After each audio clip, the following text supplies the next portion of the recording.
direct message. You can choose to contact me, Meet Joe, Fair, or Crew on any of our platforms. Uh, Yeah. okay. Yeah, there's no audio. Yeah.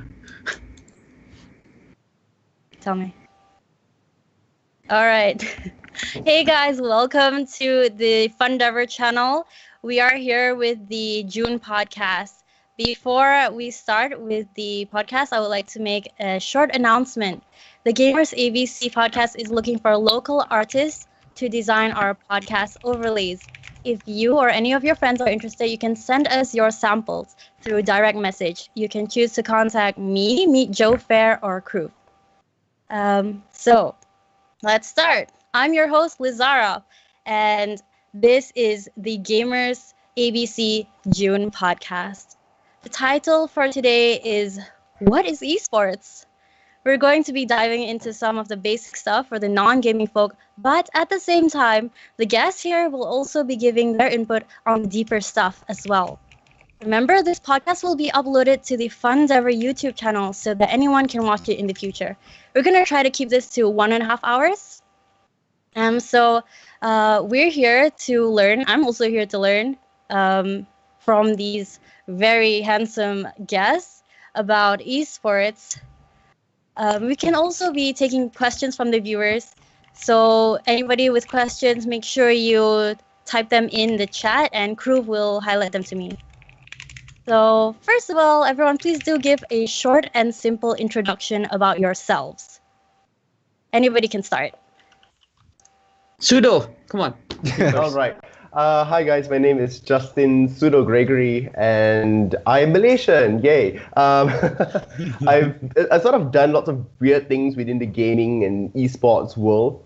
A bit difficult to explain what exactly I've done, but hopefully, as the show goes on, you guys will get to know a little bit more about me. Next. Oh, hey everyone. my name is Spartanka, or known as Adam as well. I am a streamer on Facebook, and I just recently started streaming about a year ago, and now I'm here to entertain you guys. Yeah, yay. Hey guys, what's up? My name is Han, and yeah, I stream and play PUBG a lot. I think too much already. There's no such thing as too much. Yeah, that's not Hey guys, my name is my name is Muzaffar Senpai Shah. Okay, so anyways, I am a recently acquired caster in the CS:GO scene, and then I'm now transitioning to Rainbow Six Siege. So, Ooh. yeah. Ooh, wow. What's up, guys? My name is Joe, aka Heli Scout. I am a Malaysian-based semi-professional Overwatch player under Team Sirius, and basically I'm the kid with the rookie tissue picture. Besides that, I'm also a indie variety streamer on Twitch. All right. Thank you, everybody, for introducing yourselves. Okay, first question.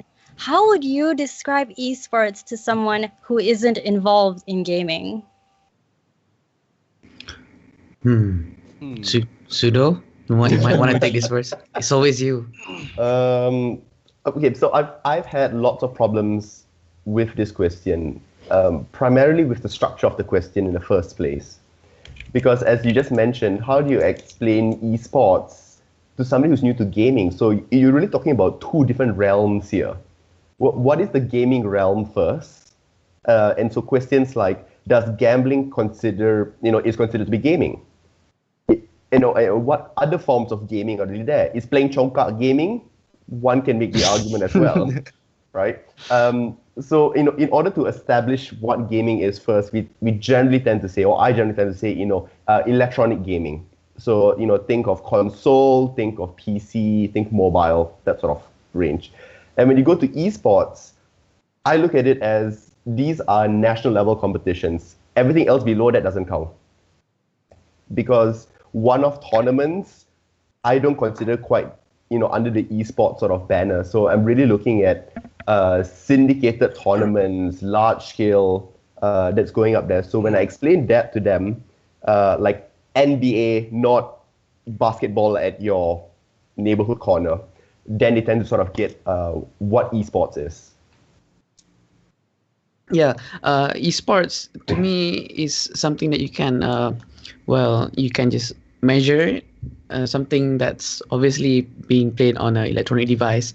It can be a PC, console, or even a mobile phone nowadays. It's revolutionary actually to be saying that esports is being played on a mobile phone. But anyway, yeah, as long as it can be measured with numbers and with balanced metrics inside it, so it's esports. Yeah, I just recently started playing, PUBG. I mean, professionally, and then I had to explain to my mom about esports. So it was a bit of a back and forth with my mom, and she eventually got it though. So it was pretty. She was like, at first she was like, "You're 29 years old." I was like, what are you doing playing playing games? I mean, how do you even earn money? So it's like, okay, mom, so here's here this and this and this and that, and there you go. So I think for interviews, like usually if I had to explain to people what is esports, usually I would like tell them, it's technically a healthy competitive way of gaming, and it doesn't need necessarily to be physical. Doesn't need necessarily you have to sweat and like shout and everything, but it's usually the competition, the healthy competition that you have among other players, which is pretty fun, and to show like people, oh, this is the atmosphere you get out of the esports crowd, which is very electrifying, So yeah. Yeah, if I were to explain esports to someone that is not involved in the esports industry at all, I would mainly explain it like sports. It's just like sports, but at a competitive level, and it's electronic, and it's mostly computer, console, and also mobile based nowadays. In my opinion, I feel there are no real differences about esports compared to sports, as both require some sort of skill and knowledge about the game, as well as having great mental strength. Okay, that's the answers from everybody. So, how long have each of you been involved in esports, and how have you been involved in the scene? For me, I just very recently get into esports. I started as a streamer, and then somehow an organization they wanted me to shoutcast for the game that I've been streaming too much, which is Mobile Legends. So I just recently got into esports about March of 2018, February of 2018. So yeah, it's a very young thing for me. I started. You see, this is the difficulty with deciding at what level does esports actually start at. Because if I use my own sort of understanding of it, I started with Garena as a shoutcaster for League of Legends. This was for like season 2, so God knows how many years ago. But I was always sort of doing content and things like that before as well, whether it was doing coverage of StarCraft 2 or whatever that had come along. So primarily as a commentator and analyst, and then as part of Garena and Razer and things like that, also working with other backgrounds for creating tournaments, sponsoring tournaments, evaluating it, and that sort of encompasses the esports side of it. So a couple of years.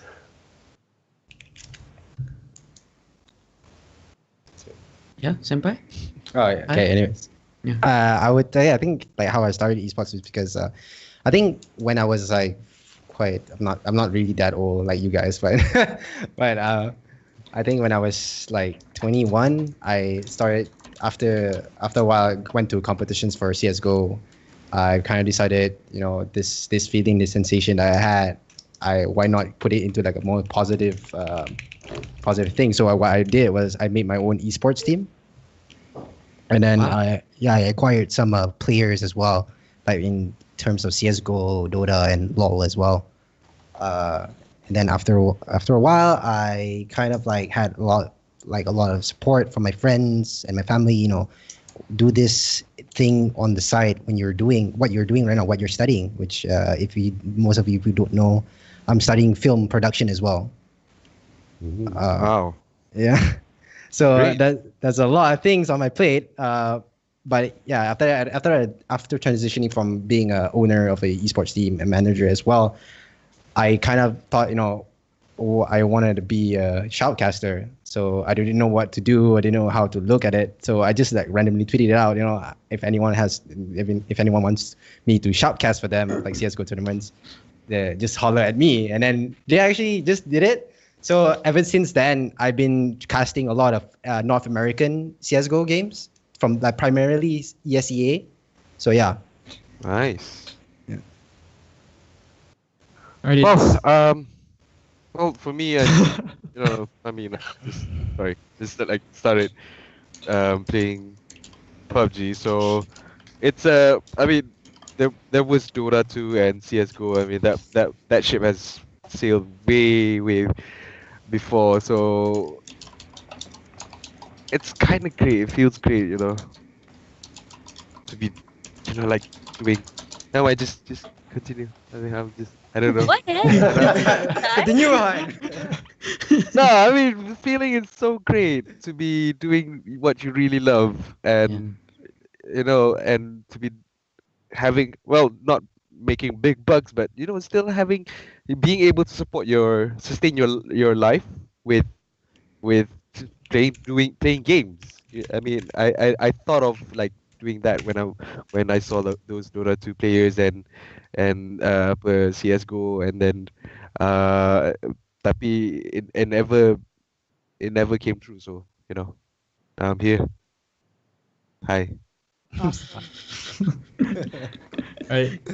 I've I've actually been involved with esports for almost 1.5 year already. I actually started playing Overwatch last year during the month of January, and shortly after I got dragged into a team shortly after, because back then I was kind of like a foreign player because a team needed a subordinate, and so such a coincidence I was free, and day by day they started to accept me more in their team, and here I am. I've been involved with around more than 15 tournaments already last year. Okay. So we have esports people here, new and old. Very interesting. You all have interesting things to share. First of all, in your opinion, what sort of games do you think are esports compatible? Adam? What are games that we think that esports compatible? Um, I think that's a very huge scope. You know, I mean, almost any game can be esports compatible as long as it's balanced, of course. Well, especially me, I just started diving into mobile games, right? And no one ever thought that mobile games can be esports compatible. So I will disagree with that because look at the numerous Candy Crush competitions that have plagued, North America and Europe when it was really happening.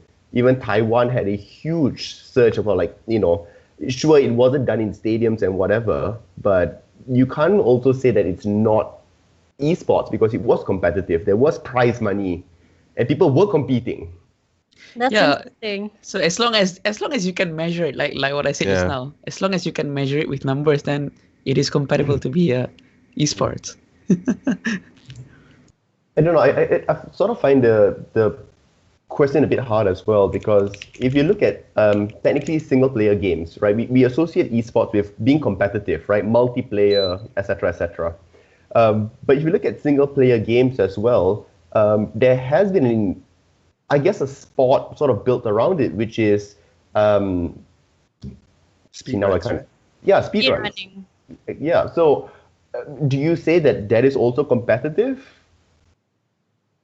In your opinion? Yeah, in my opinion, I think it is because if you want to look at if you want to compare ourselves to traditional sports that are there, you can take the game of basketball and you can, create various different games around it, right? You can take the same ball and turn it into a dodgeball game. You can, you just need to change up how you play it and how, as long as anybody else is interested in playing and want to compete with you, it turns into a new sport. And so I think anything that's electronically competitive can be part of esports. Even Tap Reborn or anything that's like the Guitar Hero. That's Revolution. Yeah. Yeah, DDR is an amazing example to have out there. Yeah, not exactly electronic by sort of typical standards, but you also see like huge Tetris, Pac-Man, Contra, all of these very very retro games that we all built on have all been competitive long before the resurgence of Dota and things like that ever made an appearance. Yeah. That's true. What about you, Han? What do you think? I actually forgot about the question. I mean, forgot what the question was. I mean, I didn't. That's why I was like, please don't ask It's me. Please what don't sort ask of me. Please games do don't you ask me. think are esports compatible? Um, I think they pretty much covered all of it. But yeah, I mean, any sort of, I think it would be more like there would be more esport games that would be obviously more multiplayer based and fighting against another human being, and things that can be measured, like if the game is well balanced and whatnot. Of course, we're not really specifically talking about battle royale, because battle royale genre is very RNG. So there's not always going to be there's not always how do I say it? There isn't always going to be that one team that's always going to be on top in every tournament in battle royale. So well, in the case of battle royale, it's so popular they had to make it an esport. So yeah, like they all said, they cover it already. It's all anything that you can measure, you can fight people, and there's an audience, there's demand, there's entertainment on in it, and it's going to be an esport.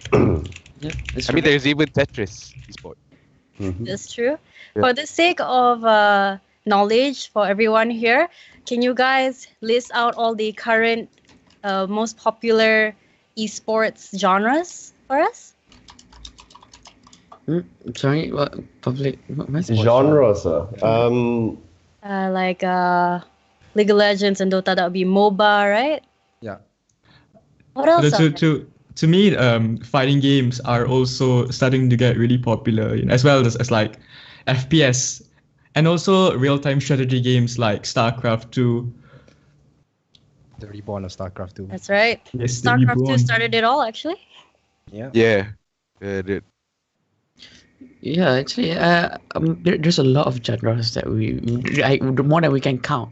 So, Yeah. yeah. I don't think if we're gonna list I it don't out think right we're now, it's able a lot. to- Yeah. It's I too think much. also a lot of games sort of are in between genres, which is also That's very true. hard to classify them. Yeah, That's there, but you would have to say like the biggest tournaments. I think the top 5 prize pools and things like that, centered around MOBAs, FPS, and strategy games. So things like Hearthstone tend to also fall into strategy games, but they also have a different title of like card games. So, yeah. Yeah, that's true. It's a lot of genres now. Anybody can join based on their interests. So, which esports game do you guys follow most closely? Thinking emoji. I don't even watch Hmm. PUBG tournaments. PUBG for I don't Hunt. know. I don't know. How Yeah. would you define as following closely? Following as in knowing the actual scene, following the tournaments, like yeah, how would you define that? I guess if you're really religious about What? it, then Yeah, you're like the game that you're most interested in, that you would like watch all the tournaments and I don't know, shoutcast for it. Even. I guess like for now, as I can see it, like I had a lot of fun in Counter Strike, like watching Counter Strike back then as well, because it's like a love hate relationship, like, oh, how can I hit that guy? You keep blaming yourself, but it's not you. But I think as like how the popularity of games now are nowadays, I feel like Counter Strike Counter Strike in general has been very bit stale, and it's been very stagnant to that point. It's like in their safe spot. But I feel like right now I've been transitioning to Rainbow Six Siege, which is like I think it's 2 years in now, 2 years old in the competitive scene. So it's quite refreshing, and it's quite new to see that kind of entertainment like that It's happening. actually a really great game. Yeah, it is. Rainbow Six Siege. Yeah. And it's getting more and more attraction and more and more popularity among people. Like everywhere I go now, like I go see people in CC or anywhere, it's like, oh, you're playing Rainbow Six Siege. Okay. So I know it's like the scene is growing, So yeah. It's just a matter of time and how these games develop and what they can offer to their audience, their players, that in the kind of esports scene. So yeah. The question is, what game we follow closely, right? Yeah. What competition One games? that Yeah, you're most interested in.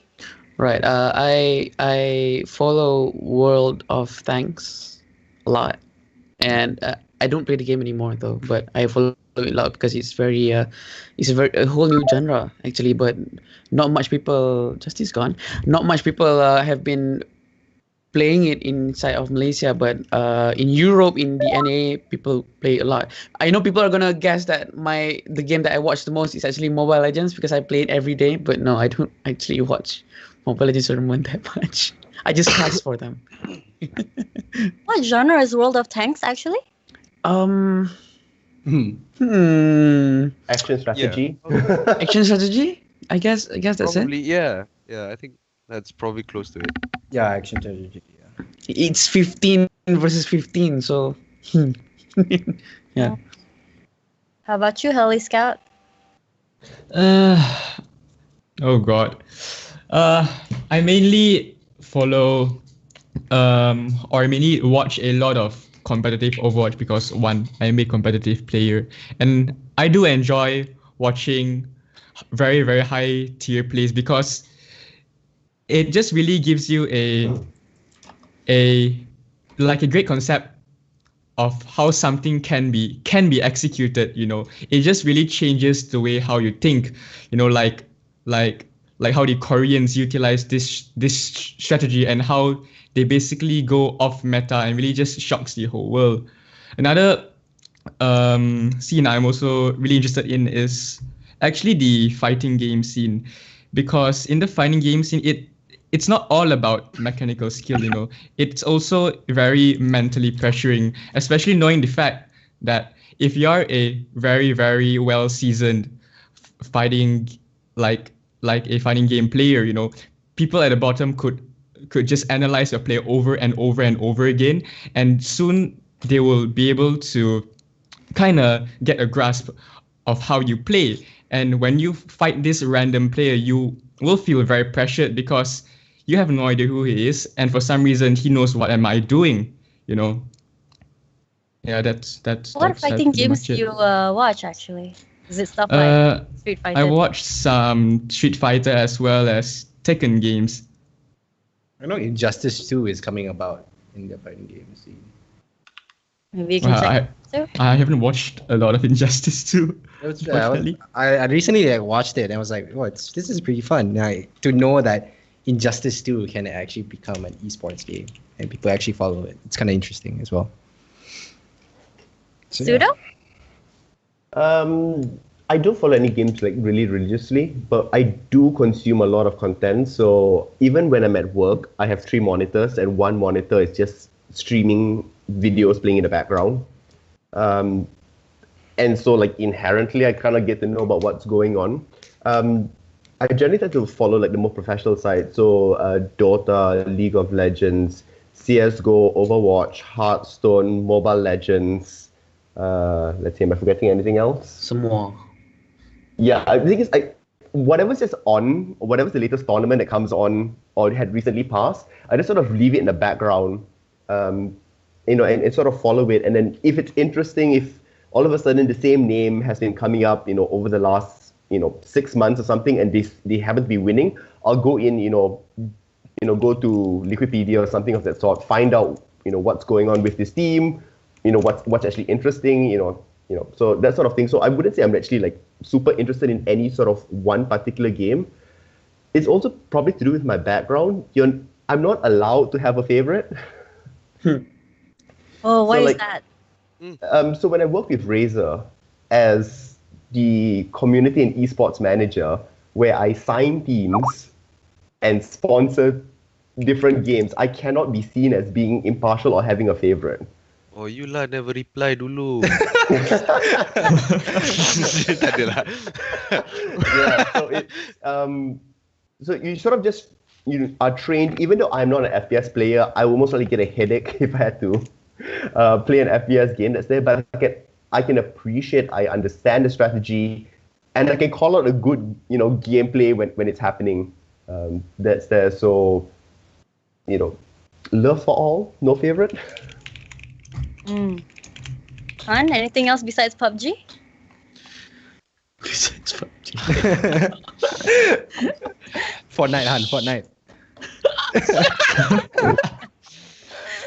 Um, there's only one reason I still watch Fortnite from time to time. That is Ninja.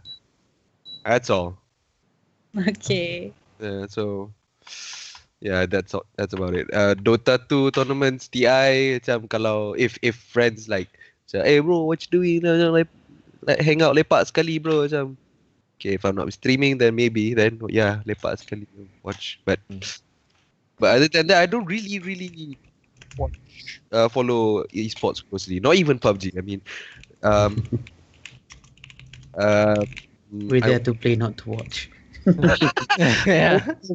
few idols in the PUBG scene, and they're mostly streamers, and they don't even play professionally. So Mm. Yeah. Okay.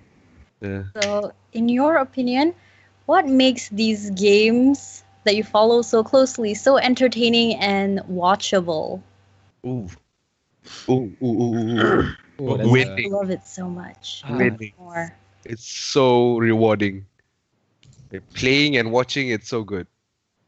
Like the dude clutch. Oh, it's just a great feeling. I've never had that feeling anywhere else other than in the esports scene.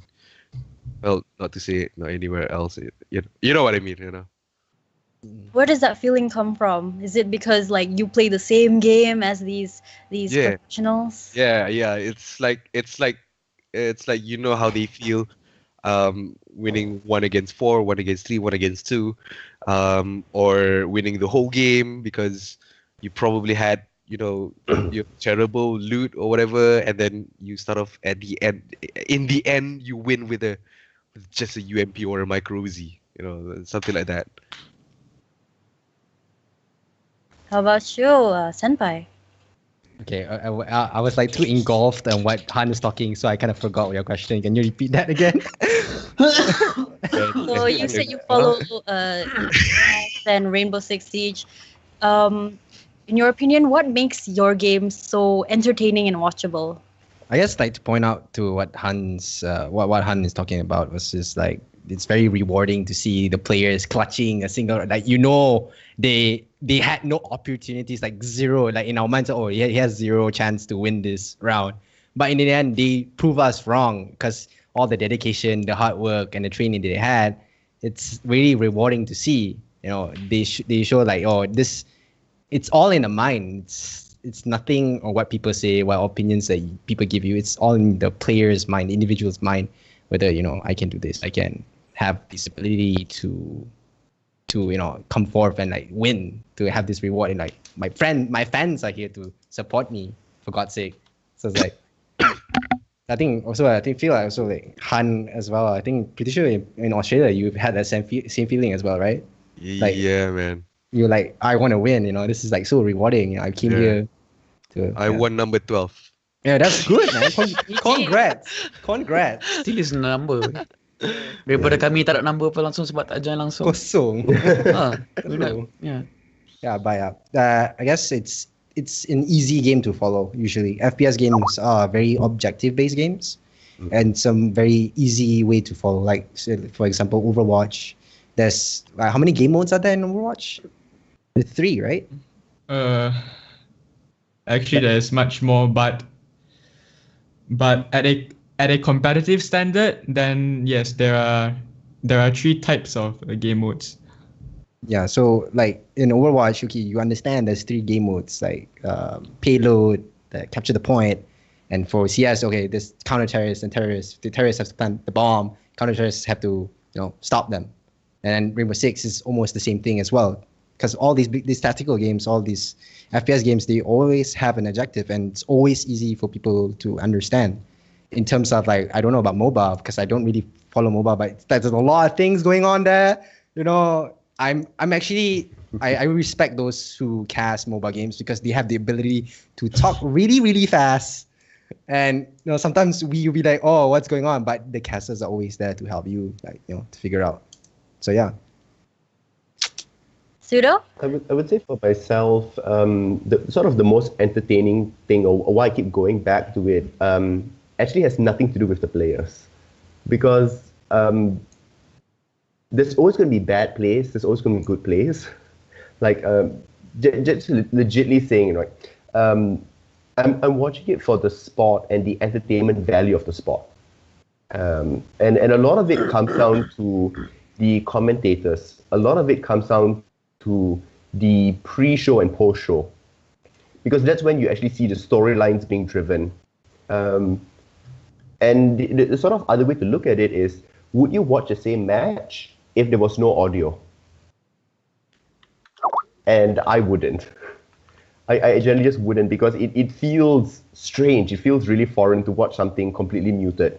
I need to get the storylines that come along with it to follow along, or else it's just another random clip that happens there. So I watch a lot of it because of the production value, the storylines that get driven behind, the commentators, the casters, the interviews that go on that really add value into the game. Because when you hear, the opponents or the player that made that amazing play tell you about the decision making at that point, whether he was actually stressed or it just happened by accident, that just makes it makes it human. It makes it something you can associate with, and not just a video that just happened to be playing. And I think that is what really connects with many people when it comes to esports here, is that sort of personal feeling that you get with it. It's not just a screen away.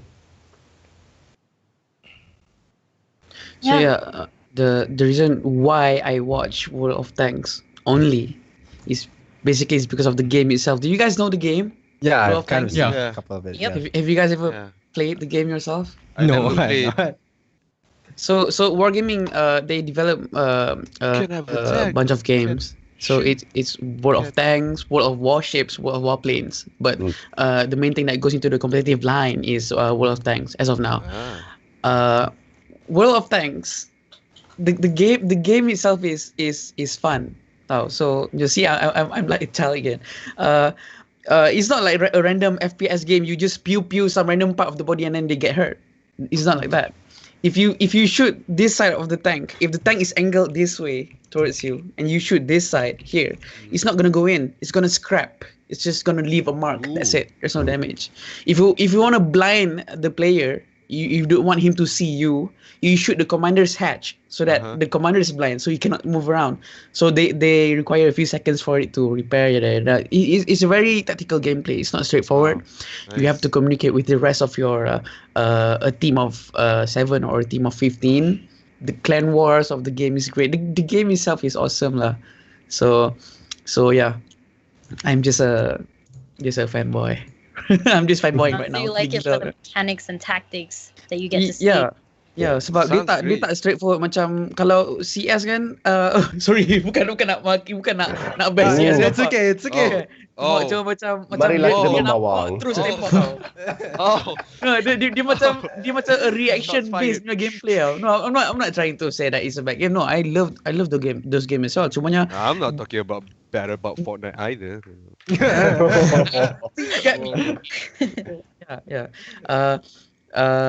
World of Tanks, you have clutches in there as well. If you can angle your tank perfectly, if you see 3 tanks, 1, 2, 3, you know your frontal armor is the thickest, but the side is too weak. But you can just angle it perfectly so that it just scraps your side, so kau takkan mati. So it's a very awesome game lah. That's why I watch. I don't play anymore, but that's why I watch it. Yeah. I don't play anymore because orang tak tengok game tu dah. If I play it online, if I stream, tak siapa nak tengok pun sebab they don't understand anything. Oh, Yeah. have you got anything to add about your robot fighting games?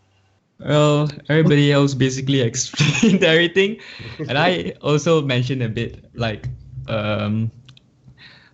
about fighting games, and it's also the same as any strategy game. The reason why, or my personal reason why I watch competitive play is so that I'm able to analyze and break down what they are doing, because at the moment I am the team captain, and I also feel responsible that it's basically like my job to introduce my team to something new. I don't want to just sit down there and just watch a game and enjoy it. I feel like my job as a captain is also to carry the team, is to break down every small bit in the game. Yeah, I guess that's it. Okay. Very nice perspectives from all of you. Here's a question from our viewer, Kekimon. How do we keep up with esports since it's a very fast-moving industry and games keeps changing frequently? You don't. I just don't.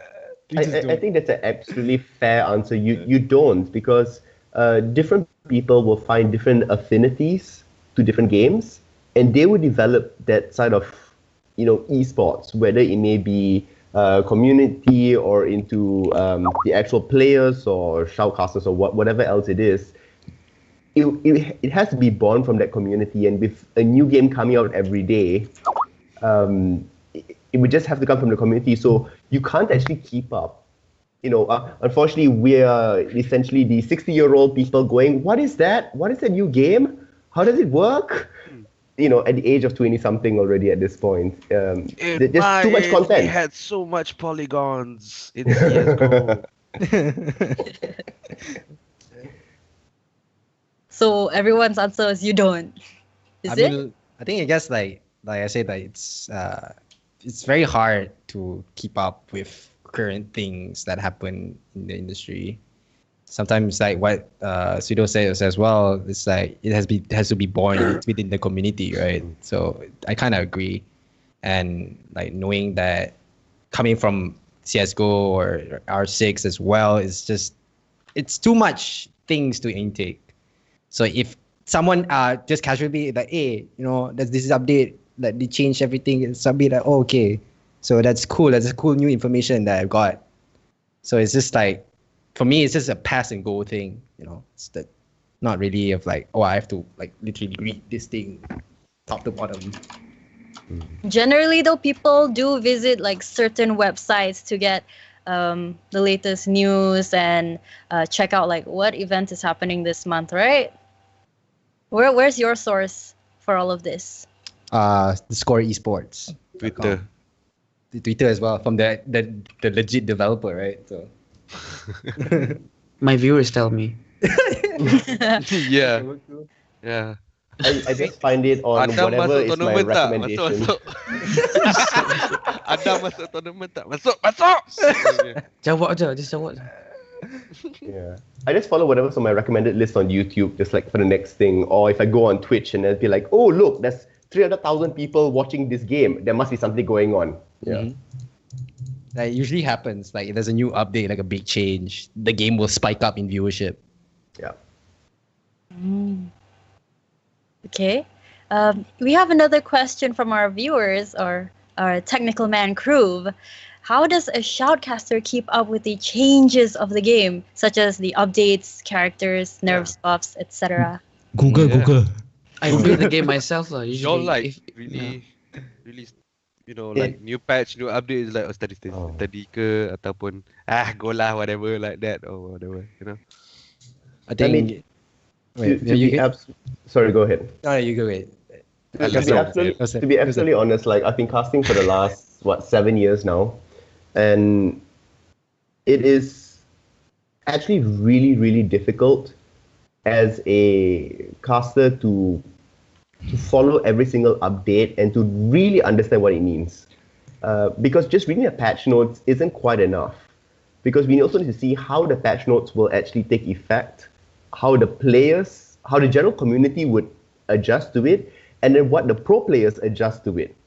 Because pro play and community play, two very different levels, meta changes, lots of things change, and so it's very hard to actually keep track unless you are watching like a lot of streamers that are high level to be following up, or smaller tournaments that may be helpful. But that can only happen with really popular games.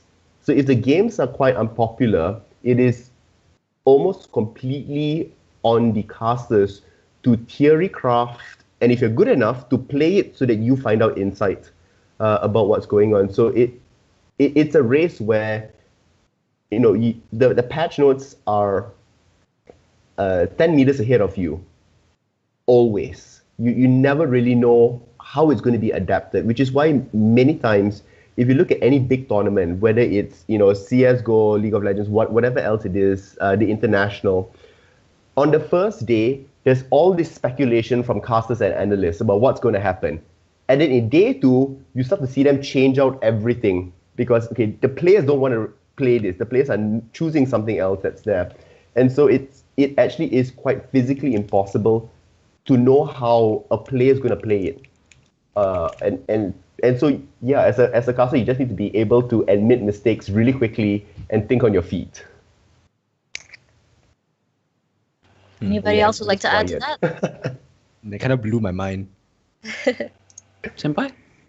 I guess like how I usually keep up to date is like I think Lynn she posted it out, Reddit, and usually the fans, and usually what we see as well. I think pro players when they adapt that situation that changes in game, sometimes I mean like for theory craft wise, there are some casters who do that and analysts who do that, and then by being applied in game, because it's not really like theoretically it's not applied yet, but seeing that being applied in pro plays or pro games or leagues, it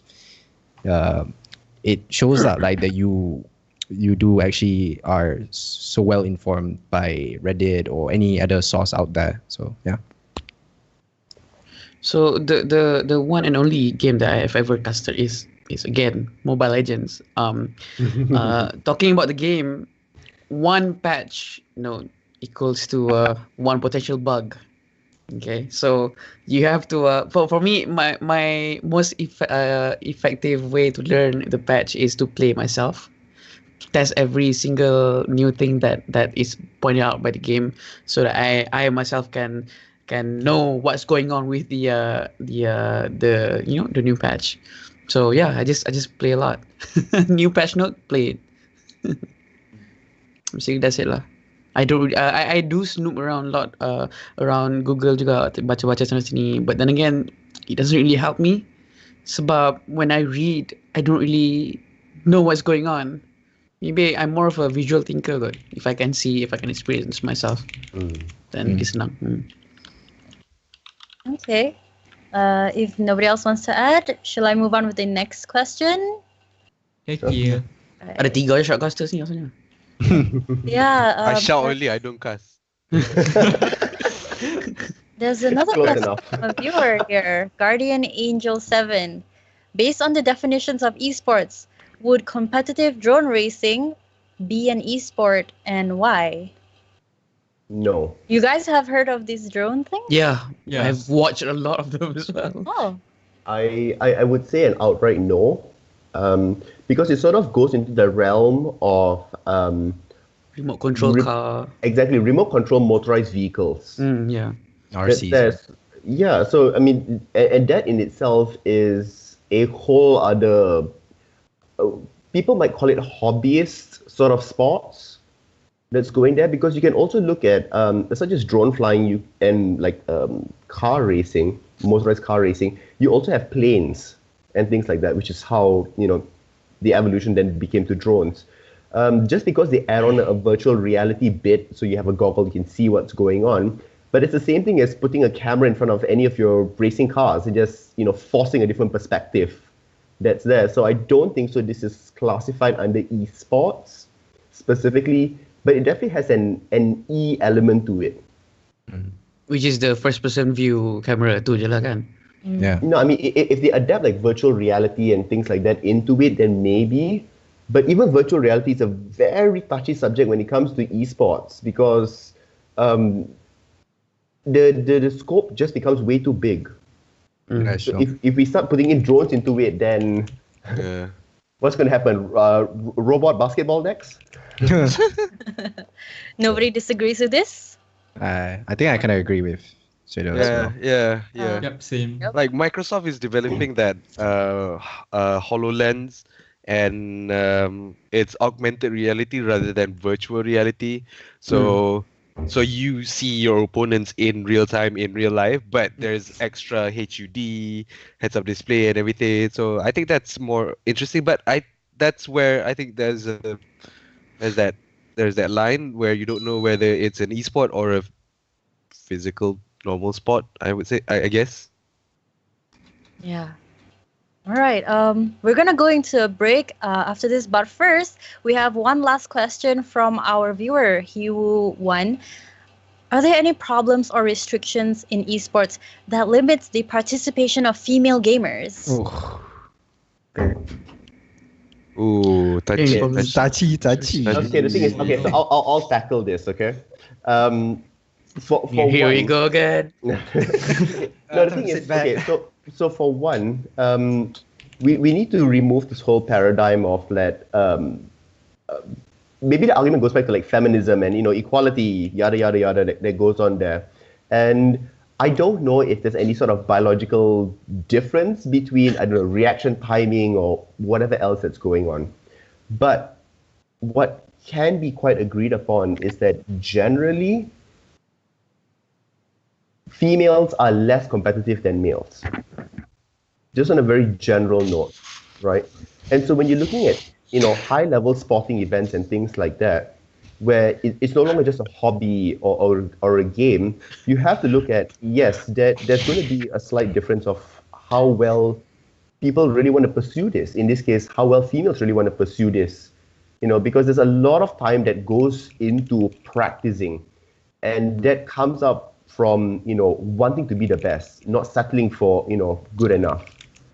And so I don't think so innately the system is built or rigged against any female players that are out there, because you do see good female players out there, but they are simply just less of them, because less of them really want to push it all the way to the end.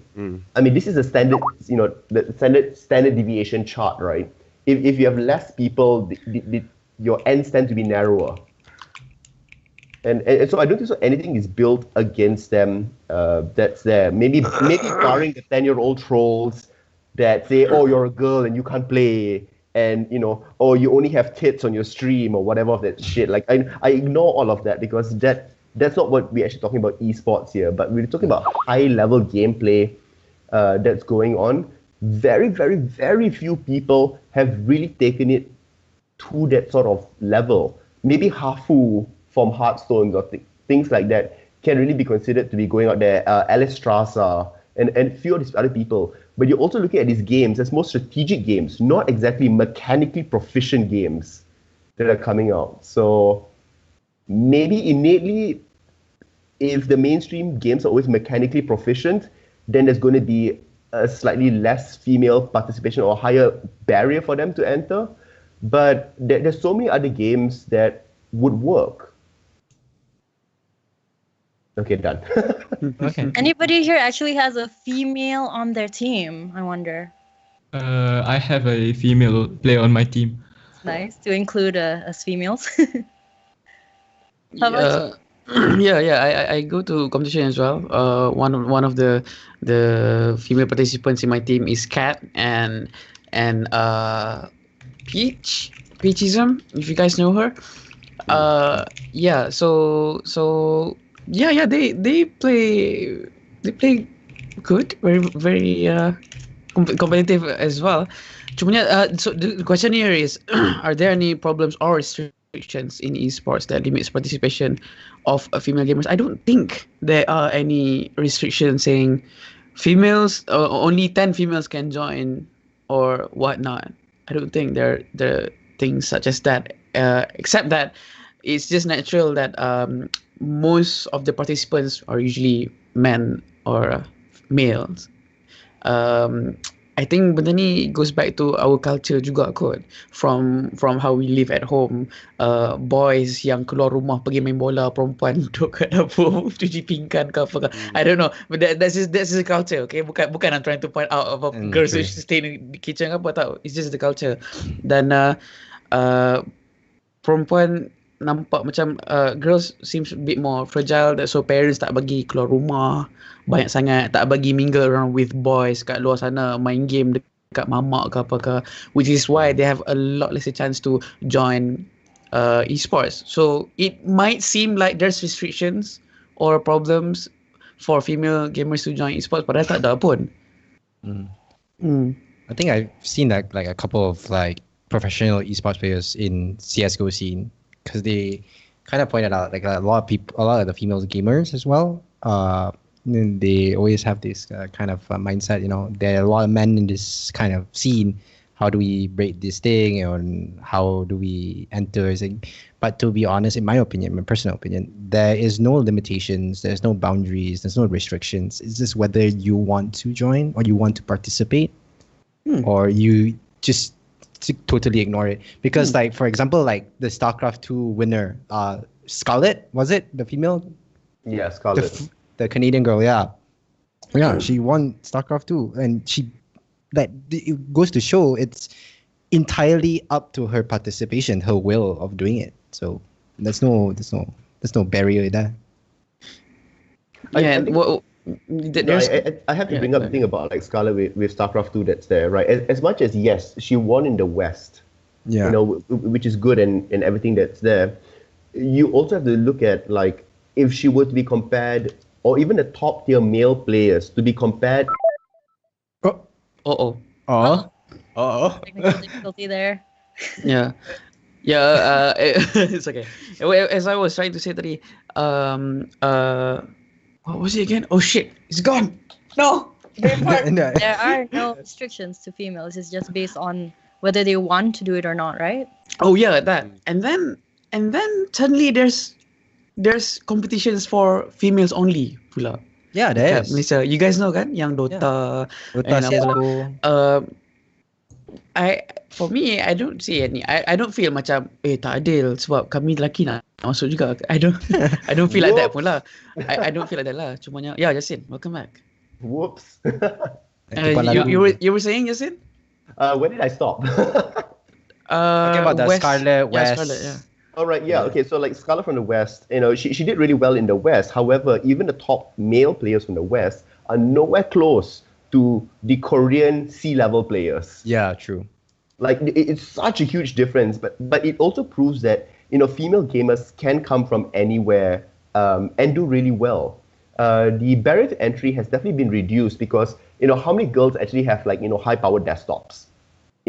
For one. So with like the sort of emergence of mobile gaming and things like that has come true, yes, you're seeing a lot more of the community and a lot more esports players now be female. Like when you look at things like Mobile Legends, for instance, and you see a lot more caster participation, and you're actually playing serious good simply because they have access to it.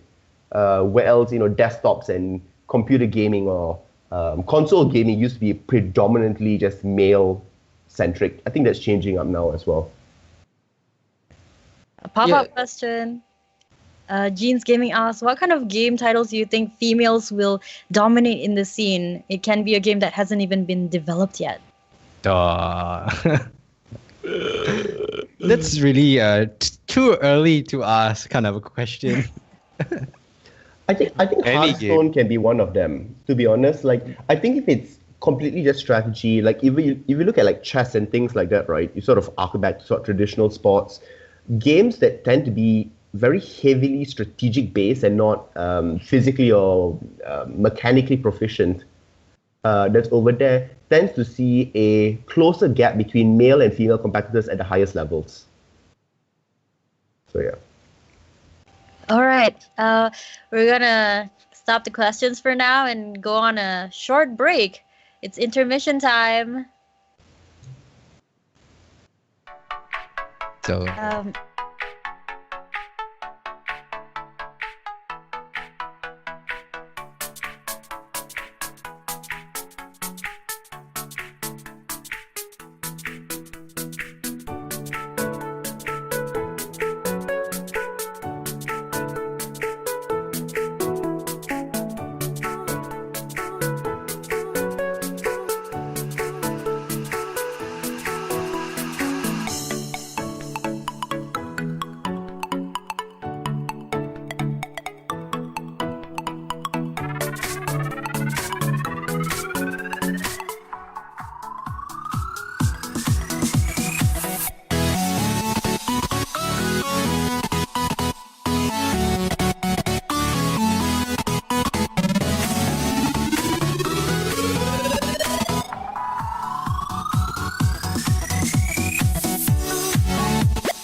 And welcome back, everybody. Hope you had enough time for your potty breaks and grabbing your popcorns. And next, we're gonna take another question from the viewers from Lorik Gaming. And Lorik Gaming says, Malaysia has a lot of organizers, but it seems a bit fragmented. Do you feel that way? And what's your opinion on trying to unite Malaysian esports? I'm mainly Singaporean, so curious what's the level of national loyalty there is if Malaysia has its own league? And would Malaysians support their own competitors? Okay, so tough, long question. The first part, it's fragmented, yes. But I think that it's to its benefit, really, at this point, because there can't be a monopoly that's really going across. You tend to see a lot of newer organizations try to come into it. So whether they are team-specific organizations or event-specific organizations, a lot of it's coming in. And the thing is, a maturing market requires lots of attempts and failures. And so that's what we're going through really here. The reason why we don't really see so much of this in the West is because we have giants of the industry already that sort of have been going on, but each of them had to fight the battles in a really messy zone to create things up. One of the big things is that the government can step in to create certain esports guiding bodies to help them regulate event schedules so that it's not clashing, or quality standards, benefits for players, protections, and all sorts of things that can really come true. And I think these are the next steps that really will be happening. But we as gamers really need to be pushing and advocating for it, or else how will the government know, right? Because we are its citizens. The people. Exactly. And so we need to make sure our voices are heard. And so it's important that podcasts like this and the other ones that really talk about it, hashtags on Twitter and Facebook, discussion groups that really push it, really help to make things seem more structured along the way. What's the second part of the question? How patriotic will we feel? Something about national loyalty if Malaysia has its own league. I think there have been quite a number of games that they do have their own leagues, national leagues and things like that. I would say that maybe the participation and the viewing numbers haven't been all that great because, and I'm going to attribute this directly down to the organizers of the tournaments, right? Because it sort of harks back to what I was saying before. You don't want to watch a tournament that has bad production, that has bad quality, because it's like watching a video mute. If you don't have good storylines, you don't have good, marketing to build it all up, then it's really pointless. And so it's hard for anybody, let alone, your own citizens to want to watch and support it. But if there's a good show and a good tournament that's being developed, sure, there will be lots of people that will be watching it. I think Mobile Legends still right now holds the record for most number of concurrent viewers for an esports tournament. Adam, can you remember what the numbers were? For MPL? Yeah, for MPL. 40,000? 44, 43. Yeah. So 44,000 concurrent views that's going on. And I think that itself says a lot about, us having, national pride, if you want to call it that, to a local scene that's here. Cool. That's true. Yeah. Nobody else wants to add to that? I think I would agree to Yeah. every Yeah, point he I said. would agree. It's on the organizers. It's all about their marketing, production quality, and such. Yeah. Okay, so here's the next question. Do you think Malaysian esports competitors can make it in the international scene? Yes, Definitely. I do. Definitely. Definitely. Heck yeah. What are you saying? Hells Han yeah. Han kan pergi Australia lah. Yeah. He's living proof. He's a proof here. Yeah. Uh, Hopefully there'll be more. yeah. Yeah, everyone's gonna say There that. should so. be a lot more organized tournaments in Malaysia. You know, for people to prove themselves, to really grasp on why really having team that team really established, really organized, really professional looking and everything, logo, structure and everything. It's really important for all of that to happen, so that Malaysia builds another skyscraper. I mean, hypothetically, so that the whole world can see. You know. Tapi sebenarnya kan, I think our organizers in Malaysia, they need more communication between each other tau. Sebab Yeah. dalam Mobile Legends kan, hari tu waktu MPL, which is one of the biggest competition lah. When it's running, there's about 6 to 8 other competitions going on dekat tempat lain tau. Dekat Seremban, dekat Shah Alam, dekat all over Malaysia, banyak pula competition lain, which is when they do that, all these other smaller competitions are not going to get any attention pun langsung. I think the same thing happen dengan PUBG, dengan Han itu waktu dia orang punya competition, ada competition lain juga going on. That's what Afiq said. I think so. Yeah. I think. Ada a few yang you guys are supposed to be playing juga, tapi korang tak pergi sebab yang ni lagi penting lah. Ada yang korang main recently itu lagi penting lah. So you know, if they want huge big teams untuk join dia punya competition, walaupun competition kecil, if they want other all the small, biggest teams to join, so communicate lah dengan organizer lain. I mean, you have to be aware yang ada competition ni tengah berjalan, buatlah next week ke, you know. It's all, it comes down to scheduling. Yeah. Yeah, basically scheduling lah. Yeah. Sometimes doesn't that like comes down to they want to make the money. They want to be that they want to be Yeah. that event. Yeah. Like This having is the business four side of it. yeah, Yeah. like having 4 different tournaments, and one dominates all 3 of them, and they could easily go over to any other brand sponsors the next time they want to do any other tournaments. Is like, look at that, this day we did this and there were a lot more, so you guys should sponsor us for our next tournament that we're going to organize. You guys should pay us. You guys should put logos on the banners, on the event, on the organize or on the event itself. Yeah. Tournaments, So, yeah. tournaments. So I think that's very true, but that only happens because we have limited corporate sponsorship that's really coming through, and it's not like Semua sama je.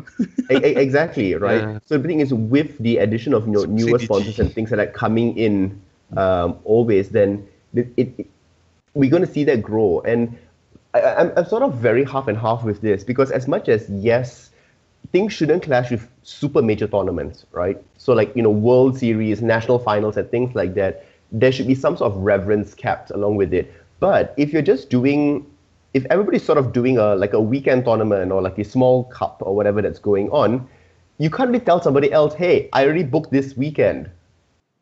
Because like, why are you bigger than any of us? And I think it should be that sort of fair competition that comes along, because even if the top team goes to what is supposedly the biggest prize pool, you also are getting winners, runner-ups, and healthy competition from the other ones that's there. And if you want to talk about a healthy esports scene growing, you need to have these teams have a taste of victory.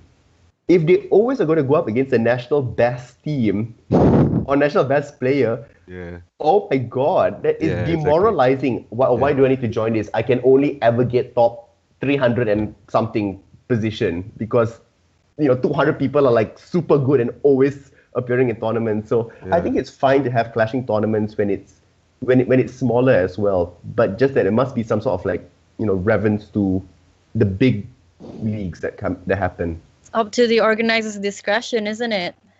Yeah. or the government, Yeah. or the regulatory body isn't that that comes is through. it, yeah, isn't there supposed to be a regulatory body that's supposed to be handling Sepatutnya ada all kan? this? Yeah. Ya, tu But yang question we used to have tu. Let us ask the I new think government, I shall think we? they did. You know, Tapi well, But the thing I'm is, not gonna, it's I'm also not a gonna go really into difficult thing detail to about do. it. The thing is, it's really difficult thing to do because you have so many tournaments, so many organizers. Like you have malls that are doing tournaments now. That have, and things like that. Like, how do they know they must report to this body? I mean, they can't have like 6 people trolling. I mean, like the entire social media webscape of every single They game. all fighting over gotta they all tournaments, gotta make it a law and enforce it, I guess. right? Yeah. So here's a following question. Dia cakap Lord Gaming. License Yeah, I agree to with down. Spartanic. It's a lot of events happening concurrently all over Malaysia, but really curious if the general public gets a chance to watch the tournaments as if esports is similar to badminton. Well, dalam the whole ecosystem ni tak banyak kalau nak sampai ke general public soalnya TV lah sebab tak semua orang ada internet kot kan.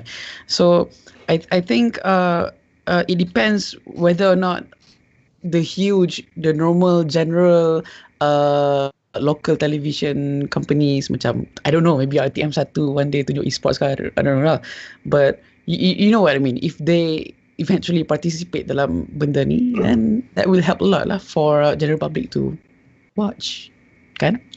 Yeah, no, I agree with this. And I mean, to make it sort of mainstream, that's going out there, this needs to be a government policy, right? Yeah. There needs to be a directed saying that we are a country that is supportive of esports, right? So syndicate it into national TV, do some coverage, whatever else it is, Yeah. and then you tend to get newspapers and more traditional media picking it up, and so the taboo is lost.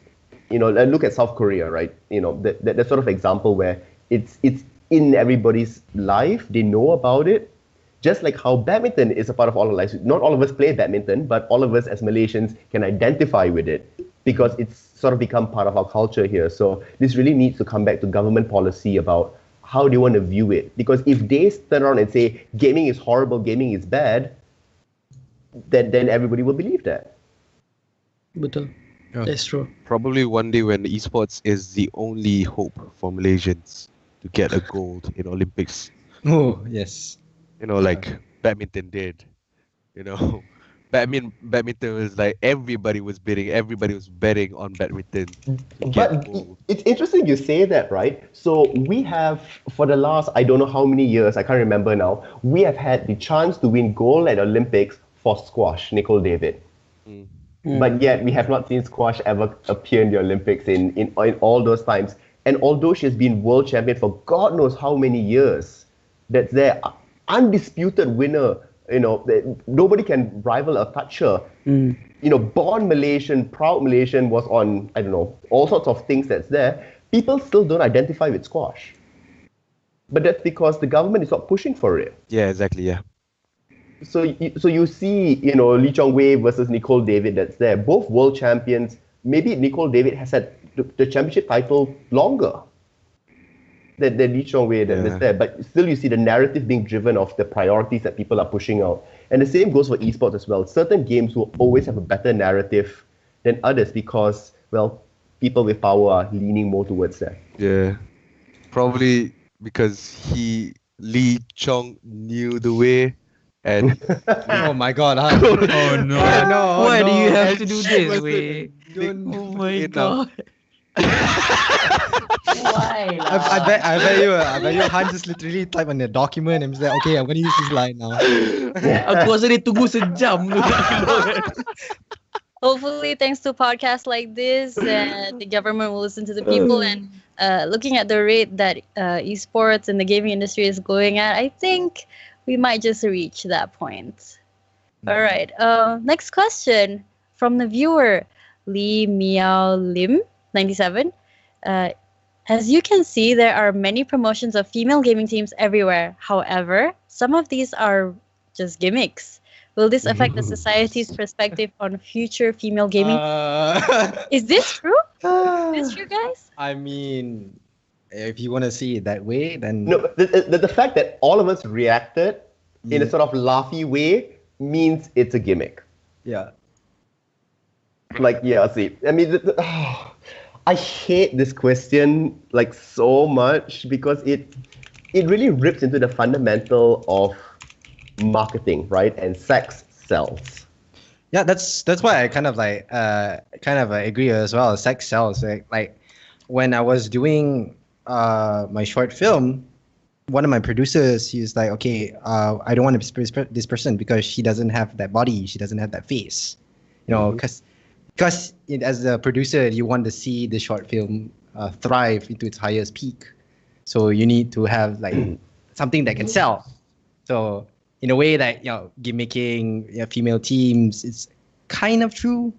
And, you know, there are much more like talented, underrated players out there. Like God knows who. Probably that guy is like probably 17, 16. I don't know.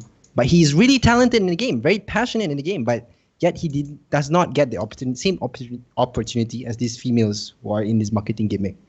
I think also it's not necessarily like the females' fault about this because it's not like they themselves are like, you know, pushing themselves forward.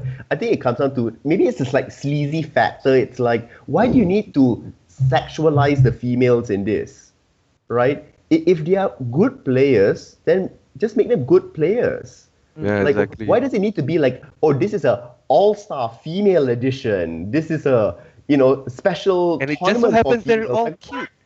Yeah.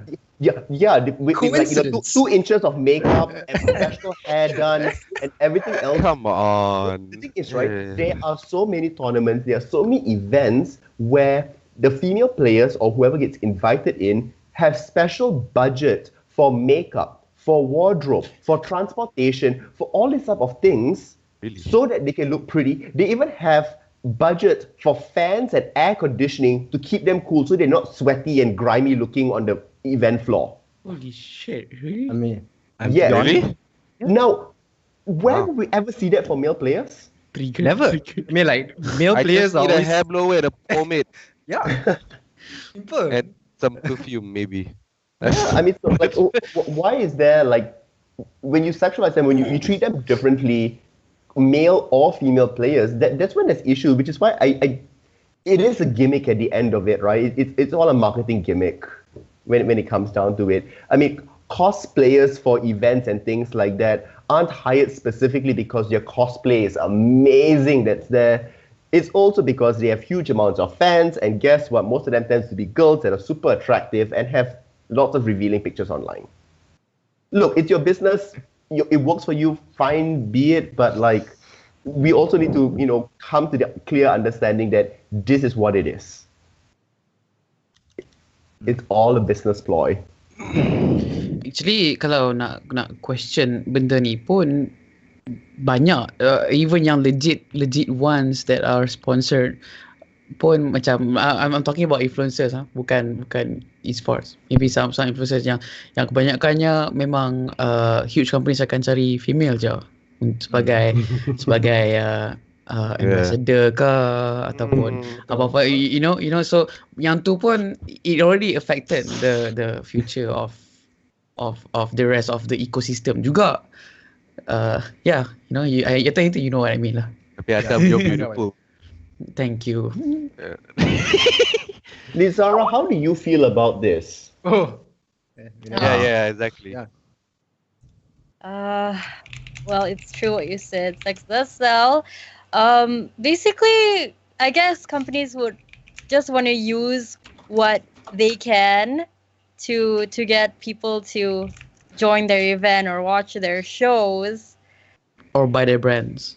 but it really is up to the viewers on what they want to think.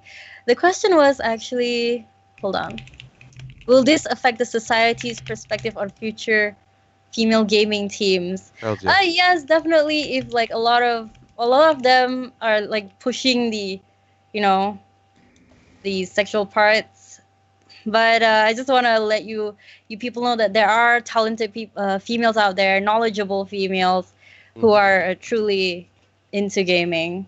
Yeah.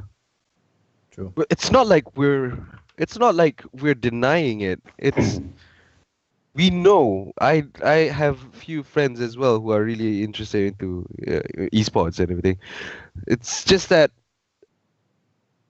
so long as the industry does it and people accept it, then it's still gonna stick. It's still gonna be there. It's still gonna be. There's nothing's gonna change. If so long as the brands wants only to sell women to be their ambassador, or the esport team to be their ambassador for the team, for their brand, then it's still gonna maintain just like that, unless they themselves say no, or I don't know, they suddenly become a train. Actually, in any show anywhere at all, they're gonna use women in this certain way. So I think it's just gonna stay there. See, the thing is, right, if it's about entertainment purposes, right, fine, so be it, right? You want people to watch the show, but it should not affect the esports portion of it, right? So this is where I sort of come down on it, because if you look at Tokyo Game Show, right, super huge exhibition every year that's there, hundreds of millions of dollars are made, shown, new technology, new games, etc., that's there. And pretty much half the floor, half the exhibitors that's there use porn stars. This is not an industry secret. This is not anything that's shamed there. Maybe you guys don't know, but yeah, you literally see porn stars, and so porn stars would send in their resumes of shots and everything else in so that exhibitors can choose them, right? The thing is, this has nothing to do with esports anymore. And so yes, sex sells. You want people to come to your booths. You have super large bags, whatever along the way there. But when you start having esports tournaments for only girls, or having a special show match with this girl team that has come up, or because they've dolled up themselves or whatever, that's where I completely disagree. Because you're distracting away from it. You don't see like the NFL all of a sudden have a show match with a female team that's going on. Sure, you have a halftime show or whatever that's going on. You have cheerleaders, you have whatever else it is, but it's clearly very separate from esports. It's clearly very separate from the sports. This is clearly entertainment. And I think that needs to be very made clear within the industry when it comes to esports specifically. This is the entertainment portion, between the matches or whatever else it is, and now the regular show resumes. And I think that's a good way to do it. Yeah. Do you think the girls actually take the game seriously during such events? There are some. There are a lot of girls Right? yang There's actually some still. ada Really? banyak. Very, very hard to tell what's actually in their head and mind as they do it, but definitely some people really try hard, and you can see that happen. And some people are clearly, they needed a fifth member. Yeah. Okay, all the girls out there, if you're really into gaming and maybe esports, go and join a team. Go join like a guy team or a serious all-female team. We need more female representatives up there. Tapi unfortunately yang betul-betul serius nak menang, the girls yang serius betul-betul nak main play to win kan. Tapi this kind of group yang tak dapat sponsors ke apa tau. I don't know why. That's so terrible. Like the attention and the viewers. What are the? Do you know some of them? Have they had achievements, win tournaments, quite stable, strong social media presence? No, they don't have that. I would That's the problem. say, as a person that has given away sponsorship before, the first thing I would look at when it comes down to the proposal, the debt that you have out there, is how serious are you about gaming? If you're going to show me your social media stats first, I'm sorry, reject. If you don't show me how much training time you have, your development plan of you wanting coaches, this is where the money is going to be for, this is how I'm going to be using it to make myself better, not going to happen. But how many of you are out there? You specifically. I think most of the industry is that way. When it comes down to sponsoring teams, esports teams specifically, and things like that, you get hundreds of proposals a day. Really from all around. The thing is, like, I used to manage Asia, so everywhere, all the countries, you just name it, from all sorts of different languages. But when people don't have priorities of why they want it, they just want it because I think I'm good, therefore I deserve this branding's recognition. Like, the brand also has to want to, give it to you. And I think this is the problem with esports that's there. People, just because they've won one tournament or whatever else it is, they think they're really good. They show no sign of improvement or whatever else it is. They just seek recognition about what's going on. But you have, lots of other people that are, really struggling and striving. And the moment we come across that proposal, it's an almost immediate yes.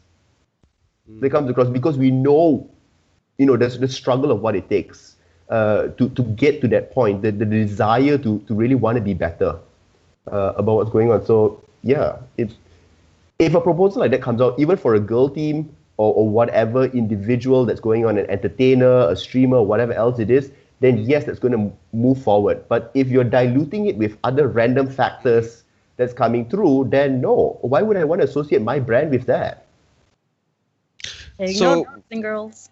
So I think what it comes down to is there's no barrier at the moment. Aside themselves, they're not being true to themselves. Yeah, exactly. Aside themselves, yeah. If y'all want it, go for it. Yeah. So I would like to ask the next question. We have around 15 minutes left. Let's do this quickly. How should we get big companies like telcos, food and beverage brands, computer brands, etc., to invest in esports? Do you think that there are enough in the first place, actually? Enough what? Corporate sponsorship? Yeah. No, it's never enough. It's a monster. You will always be hungry. You can always have more. There's never such a thing as too much. It's only too much when it's out of control. When they dictate how things are supposed to be running, right? But that's more so a loss of power rather than having too much companies come in. I think, especially like for the Malaysian side here, or maybe the Southeast Asian side, we need to be able to speak their language, right? Right now, a lot of people go, oh, but why don't they want this? We have all this money here and all this avenue, for them to see or whatever else. But is it important for that brand? Is that the demographic they're looking out to? Can they see the value in it? If they don't see the value, then obviously they're not going to be interested. So it really comes down to a lot of the team managers, people that are in, business development and relationship management that really need to bridge this. And of course, you're going to see people like, for instance, AirAsia. You have people, the telcos that are coming in that are now more so interested because in mobile gaming, simply because there's internet usage. That's the link that they're looking at. They don't actually care about the tournament. They care about people using, the best internet that's around. And so it's really addressing that bit that needs to get done. And until we sort of wake up and realize that we live in a bigger business game and we need to speak that language, it's not really going to work out for us. Hello, Scout. I'd like to hear your opinion. How should we get big companies to invest in esports? Oh my god, this is a tough question for me. Who's anybody sponsoring you at the moment? Your team? At the moment, we have Midnight Gaming as well as InWin, and also what's the other one? Holy shit, I'm actually forgetting my own sponsors. Server DNA, yes, Server DNA, yeah. And how do you think these people choose like who to sponsor? Like, what benefits do they get from this? Well, this is what I heard before, like what Cedro said, nowadays people are looking 24/7 for sponsors, and the only reason why they want to get sponsors, is because they want recognition, they want to be famous, and that's all they want. And I've also heard from many people, that there are countless Malaysian teams, like the moment they secure a sponsorship, all right, the moment they lock down a sponsorship, after that they just don't do anything. They just sit down, relax, and they enjoy their lives, and this is like a really like dark side when it comes to sponsorships, you know, and this really drives away a lot of these big companies into the scene, because you don't know what's at the back of their head. Like, you can't read a person from top to bottom. You don't know that, no. And in even companies nowadays, if you want to get a sponsorship, you know, you would have to show a resume of each of your members, you know, what experience do they have, you know, how long have they been playing Overwatch competitively, and also as well as their attitude, you know. You don't want a huge companies to be sponsoring a team that has like a really garbage attitude, because that would also in a way it would kind of affect the image of that company, you know. People will be wondering why they like why the hell is this company sponsoring this guy, you know. He's garbage at the game, you know. His attitude is like absolutely unacceptable. Yeah. Okay, thank you. We're running out of time, so let's go with the next question. Do you think gamers can make a living out of esports, and how does it work? Totally. Well, it's been proven to have worked clearly in many other countries, right? Even in Thailand and things like that, like our closest neighboring country, you do have full-time gamers that's there. Yeah, I mean, classic American dream. You work hard at it and you get good, you'll be fine. But whether you'll be still centered around local Malaysian tournaments, I doubt so, right? Because if you're good, you're going to move on to bigger and bigger things. Yeah. That's there. But I mean, you also look at, Mushi, Chuan, all these people that have also made it big. Yes, you may have come from Malaysia, but you sort of just move on at a certain point. So yes, anybody in any country can be a professional esports player, and you can make a living out of it. You just got to be really good. I think when you say can a gamer survive, kan gamer tu, does that include a live streamer? Are we a gamer as well? We are, kan? Yeah. We So are. maksudnya there's a lot of ways to go about this. Some gamers make YouTube videos. They get ad revenues.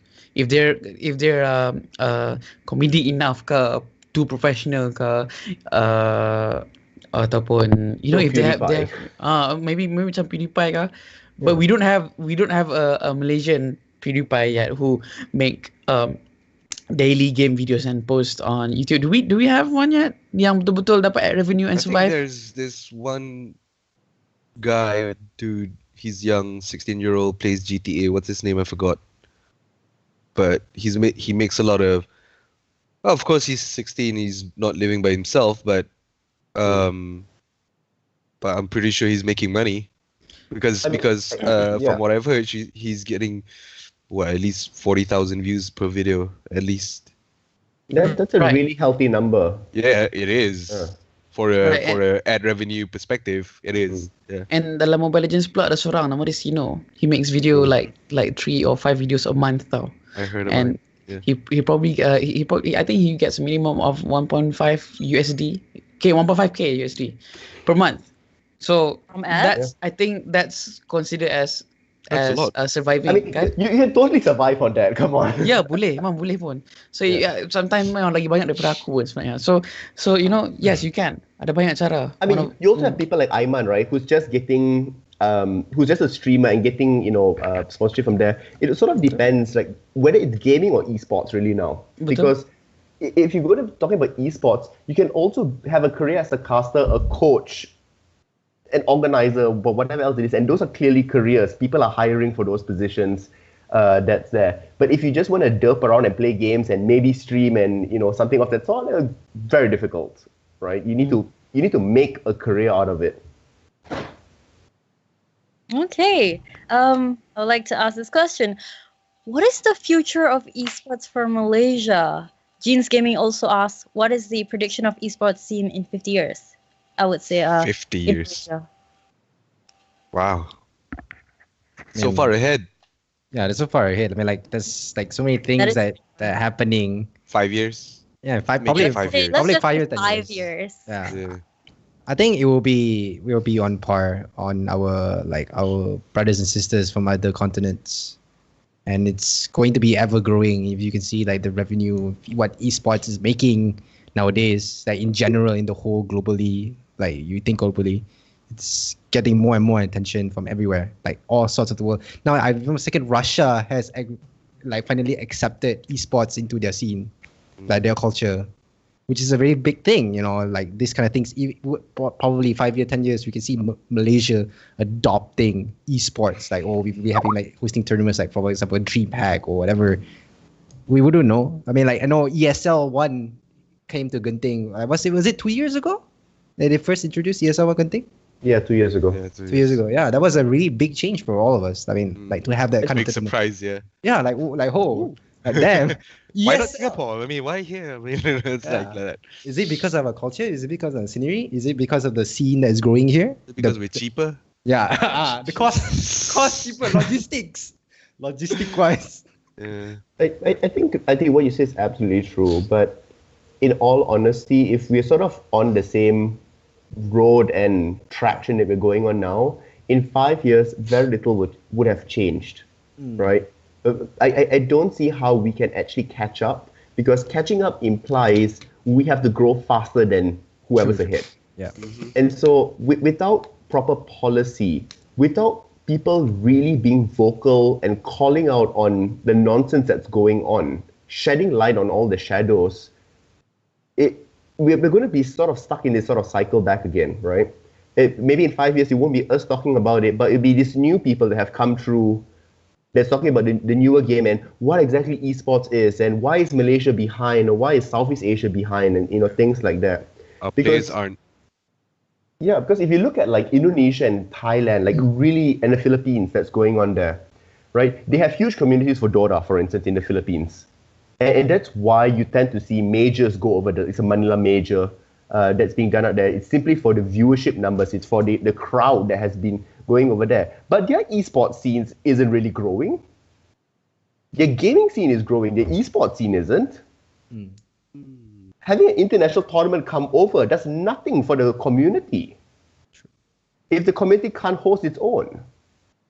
And the community can only host its own if it's really having people push forward or having, whether the government or bigger organizations come through with it. So if nothing changes, in 5 years we'll be exactly the sort of same, maybe a little bit further ahead, but like Korea would be light years ahead of us. Yeah, that's Europe would have completely changed, and North America would change. I mean, look at Brazil and Latin America and how their esports scene is changing, or even India for that matter.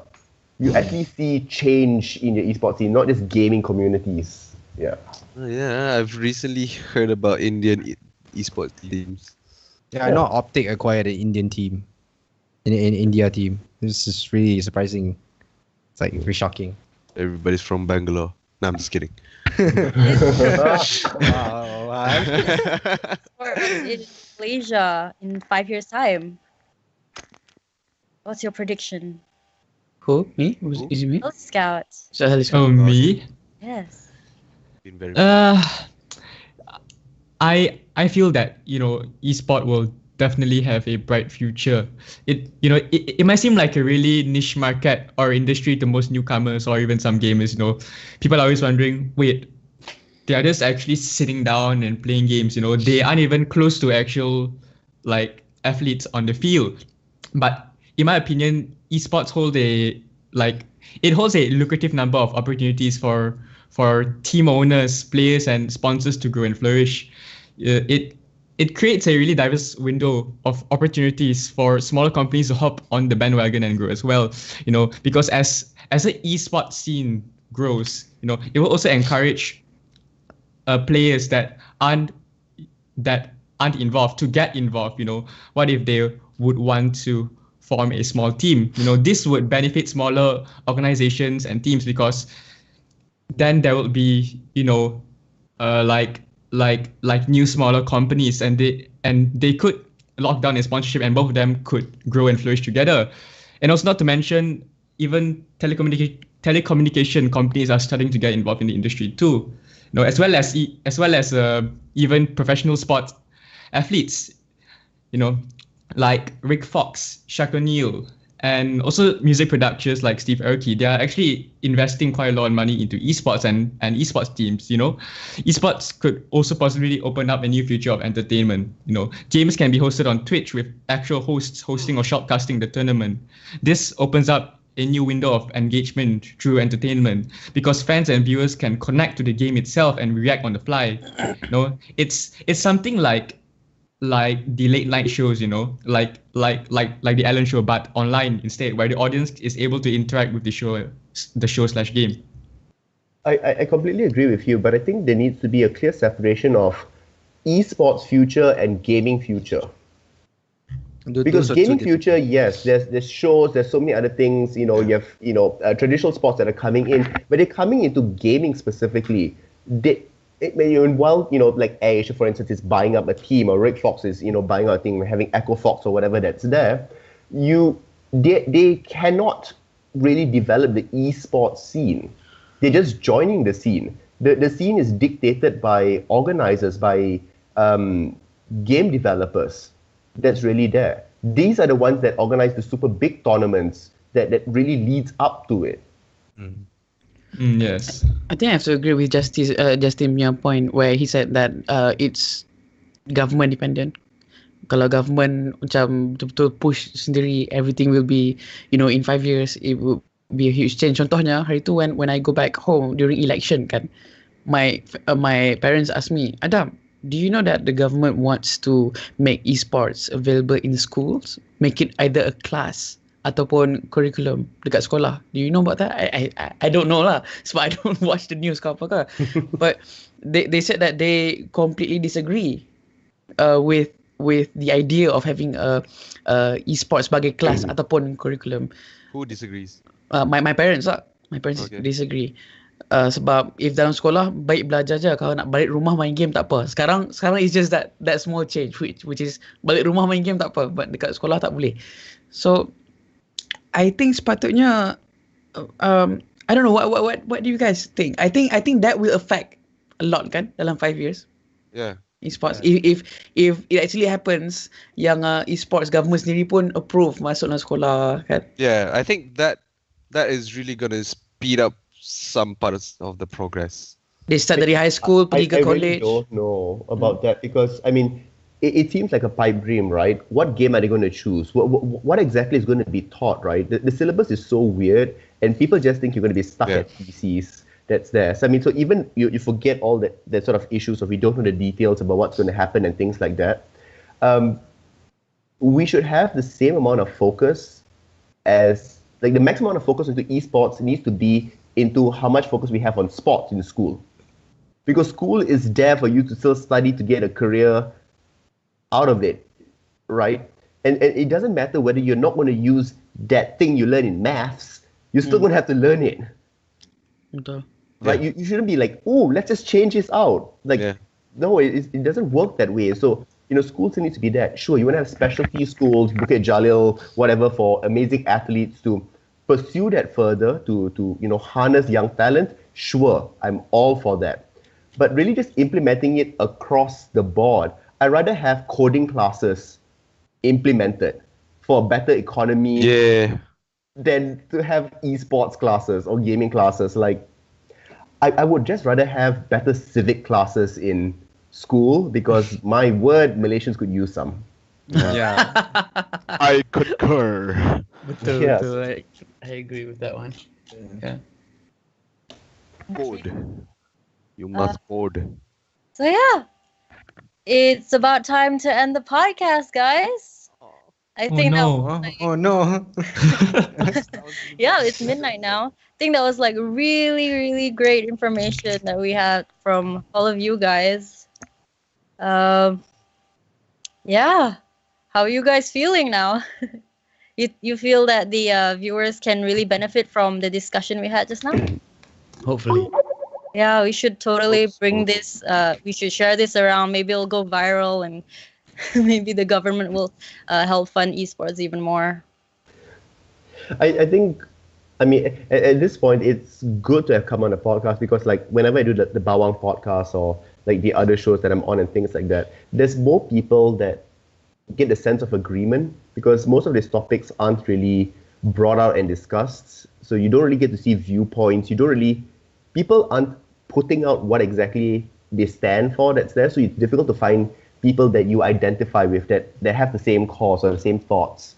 And I think that will be like the starting point into developing better groups, better movements to be asking for things. So glad to have been on.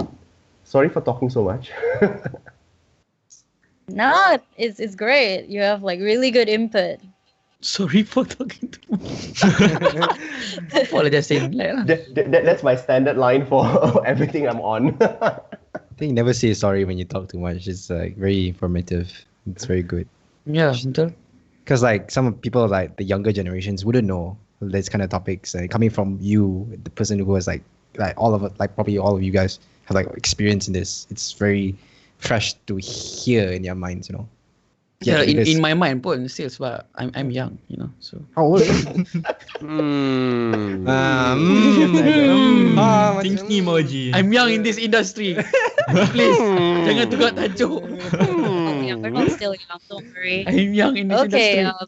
so we're gonna end it here. I'm gonna like give some public service announcements. First is about events. Like as gamers, we do love our games and stay at home all day sometimes to play our games, to watch streams or stream ourselves. But if ever you find an event near you, I would really recommend to go with your gamer friends. There's stuff like ACG conventions, anime, comics, and games conventions, and I'm about to list them down for the month of June. Take note if you want to join. So first we have Asia Comic Con 8 to 10 June at Royal Paragon Hotel. That's in Thailand, Bangkok, Thailand, if anybody's near the north. There's also Kaiju Con. It's a tabletop hobby convention in 9 to 10 June. Sorry, that one's been postponed. Then we have Asia Game Festival 2018 in Singapore at 9 to 10 June at Suntec Singapore International Convention and Exhibition Center. And also, let's see what we have here. Kikasai 2018, 23rd to 24th June at UCSI University KL campus. There's also one at The Rift, Mid-Valley Megamall. The Rift, it's a new virtual reality and augmented reality arcade. It's called the Cosplay Festival 3, 23rd to 24th June. Also, big one coming up, Games and Anime Expo, GAX 2018, 23rd to 24th June at Berjaya Times Square. I'm going for that one, so anyone wants to go, see you there. And yeah, that's all the events we have for this month. I would like to ask you guys to please follow the Fundever channel for more podcasts like this and to be notified for whenever Fundever has a special stream going on. Also, you should join fundever.com to be a part of the global community of gamers, streamers, content creators, and competitors. We basically have this platform to start discussions about important gaming topics like this, for example, this podcast talking on esports in Malaysia. Yeah, if you haven't yet, sign up. And last but not least, I'd like to thank Fundever for providing this platform for Gamers ABC. I'd like to thank you guests for giving all your brilliant inputs about this topic. And thank you, viewers, for watching and being here today. This podcast will come out on YouTube tomorrow. Share it with your friends, family, and your colleagues. That's all for today. Thank you. Bye. Thanks for having us. Bye. Bye, guys. Bye bye.